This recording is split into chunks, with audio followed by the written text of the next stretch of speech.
Em Romanos, no capítulo 12, no versículo 16, na versão revisada de Almeida, nós lemos: não ambicioneis coisas altivas, mas acomodai-vos às humildes. A palavra de Deus nos apresenta determinadas ambições como sendo perigosas. Esse é o assunto da nossa conversa hoje. Nos próximos minutos, nós vamos entender melhor essa advertência bíblica. Fique comigo, ao seu coração. Como vimos na introdução, Romanos 12:6 nos traz uma advertência. Em outras traduções, como a Bíblia de Jerusalém, a Bíblia diz: sem pretensões de grandeza, mas sentindo-vos solidários com os mais humildes. Uma outra tradução diz: não vos deixeis levar pelo gosto das grandezas, afeiçoai-vos com as coisas modestas. Basicamente, precisamos entender que há uma linha fina que separa o inconformismo, aquela pessoa que não quer se conformar com nada medíocre ou inferior ao que Deus prometeu, disponibilizou e deseja que alcancemos.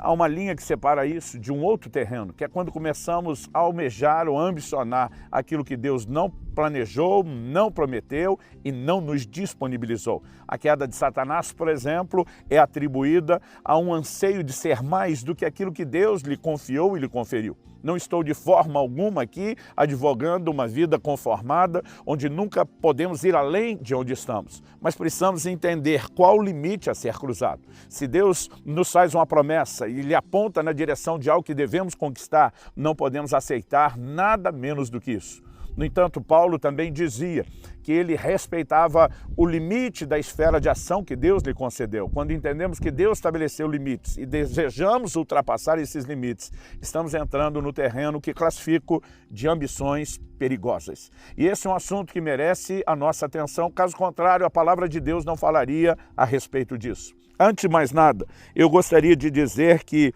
trata-se de uma questão interior. Isso precisa ser levado em consideração. Acredito que o problema não é aquilo que as circunstâncias podem nos infligir, mas como o coração se comporta, se ele se corrompe ou não diante das propostas que irão surgir. Por exemplo, nós podemos destacar a questão de um nome engrandecido, enaltecido. A Bíblia diz em Gênesis 11 que o povo que construiu a Torre de Babel diz: façamos para nós um nome. E Deus olha e diz: não vou deixar isso acontecer. Mas o capítulo seguinte, o 12, começa com Deus prometendo a Abraão: engrandecerei o seu nome. Então o problema não é ter ou não o nome engrandecido, é quando nós queremos muito isso ou não. Havia um grupo dizendo: eu quero muito, e Deus está dizendo: mas eu não tenho isso para vocês. Havia um outro camarada como o patriarca que não fez questão disso, e Deus olhou e disse: mas eu faço questão disso para você. Até porque aquele próprio coração que não está necessariamente ambicionando algo altivo, ele tem condições de ser promovido sem que se perca no meio do processo. Então, quando eu olho para as Escrituras, eu percebo que não é necessariamente que Deus seja do contra. Por exemplo, em Mateus 23, nos versículos 11 e 12, o Senhor Jesus diz: aquele que se exaltar será humilhado, mas aquele que se humilhar será exaltado. Muitas vezes eu pensava: bom, Deus é do contra. O camarada que quer se exaltar, se promover, Deus vai abatê-lo. O que prefere ficar lá embaixo, Deus vai levantá-lo. Mas não é disso que o texto está falando. Quem procura se exaltar, está ambicionando coisas altivas, inevitavelmente ele será humilhado. Mas nós não estamos falando necessariamente de dois tipos de gente. O que se exalta é humilhado e outro que se humilha é exaltado. Às vezes pode ser a mesma pessoa, que procurou se exaltar, foi humilhada por Deus, mas ao aceitar a humilhação, pôde depois ser exaltada por Deus. Um exemplo disso é o rei Nabucodonosor, que na grandeza do seu reino, seu coração se tornou arrogante. E a Bíblia diz que Deus o julgou, o humilhou, e ele viveu por anos, literalmente, como um animal. Até que se arrependeu, exaltou o Deus do céu, e no final ele termina dizendo, declarando e afirmando que Deus humilha o soberbo, mas consegue exaltar aquele que se humilha. Quando entendemos isso, percebemos que nos processos, Deus está muito mais tentando nos proteger do que, na verdade, se colocar contra o sonho de cada um.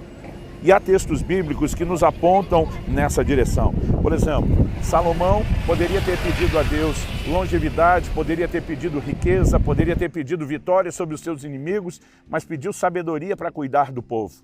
Deus olha para ele e diz: eu vou te dar o que você não pediu.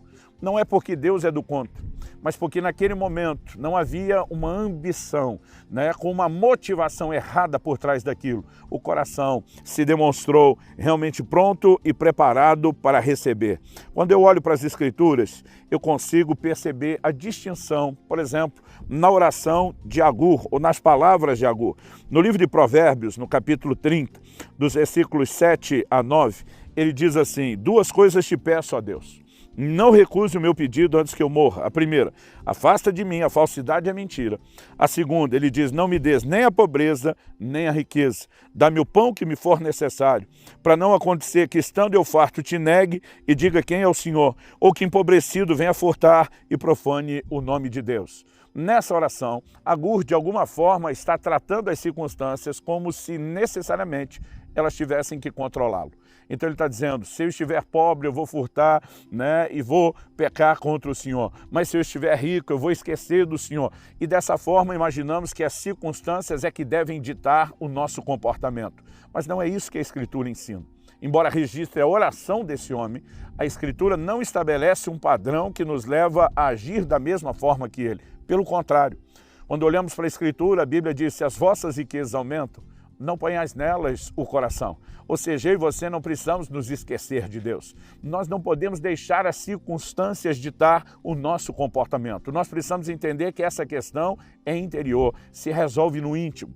E quando começamos a pensar nessa perspectiva, começamos a entender que o nosso íntimo precisa ser bem trabalhado. Por quê? Se questões ligadas à motivação não forem trabalhadas, coisas que não são necessariamente erradas, coisas que não são necessariamente ilícitas, podem nos levar ao erro por causa de ambições ou de motivações que são equivocadas. Quando entendemos inicialmente essa questão interior, devemos começar a prestar atenção no que a Bíblia diz sobre o orgulho, né, ou a ambição de ser, de almejar lugares, de almejar posições que Deus não nos entregou. Em 1 Timóteo 3, a Bíblia diz que aquele que almeja o episcopado não pode ser um novo na fé, para não acontecer que ele se ensoberbeça e caia na condenação do diabo. Foi assim que Satanás se perdeu, almejando ser mais do que aquilo que Deus queria. E nós precisamos entender que a razão pela qual um novo na fé não pode ser imediatamente colocado no lugar do ministério é porque ele precisa ser preparado, trabalhado.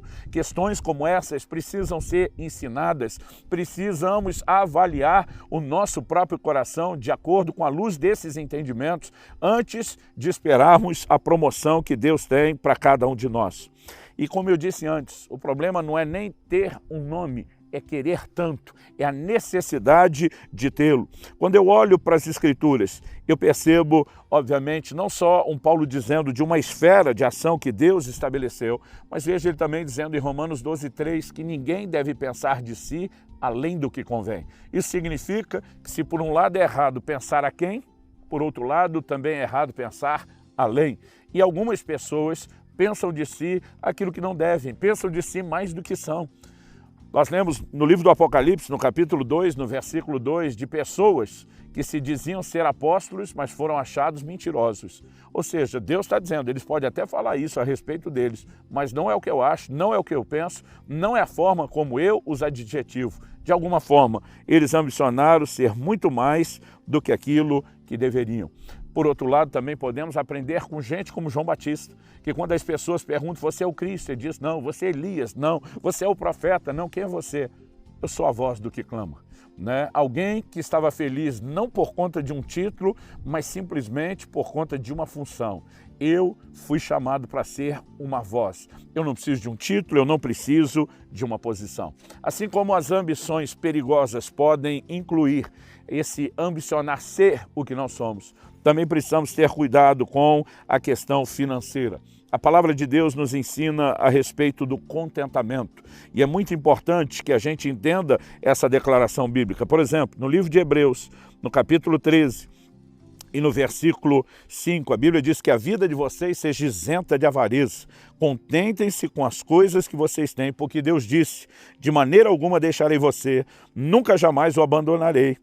E quando eu olho para essas declarações sobre contentamento, às vezes isso não combina com a forma como alguns cristãos estão almejando, de uma forma assim quase desesperada, algumas vitórias, alguns avanços na área financeira. Repito, Deus não é contra isso. Mas muitas vezes, quando mascaramos em nome das promessas de prosperidade, né, das próprias promessas bíblicas de bênção financeira, um anseio, um desespero por isso, estamos simplesmente deixando de reconhecer uma avareza que pode ser prejudicial.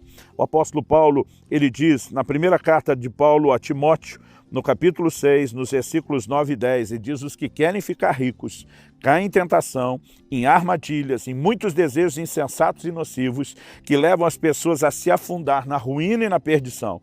Porque o amor ao dinheiro é a raiz de todos os males. E alguns nessa cobiça se desviaram da fé e atormentaram-se a si mesmo com muitas dores. Isso não significa que um crente não possa ser rico.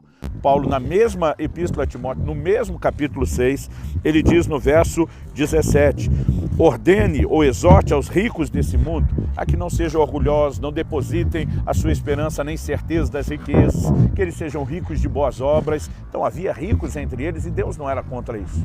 Mas Paulo está falando que aqueles que de fato querem muito ficar ricos e começar a ambicionar isso, eles podem cair em laço, eles podem trazer ruína, inclusive para a sua vida espiritual, não só afundar na ruína e na perdição, mas atormentarem-se a si mesmos com muitas dores e chegarem até mesmo ao ponto de se desviarem da fé. Não estou advogando o conformismo, normalmente prego contra isso, mas há uma linha fina que separa, né, essa ambição por coisas são perigosas, que nós possamos sempre guardar o nosso coração, avaliá-lo na presença de Deus e, de acordo com as advertências bíblicas, guardar a forma como caminhamos diante de Deus.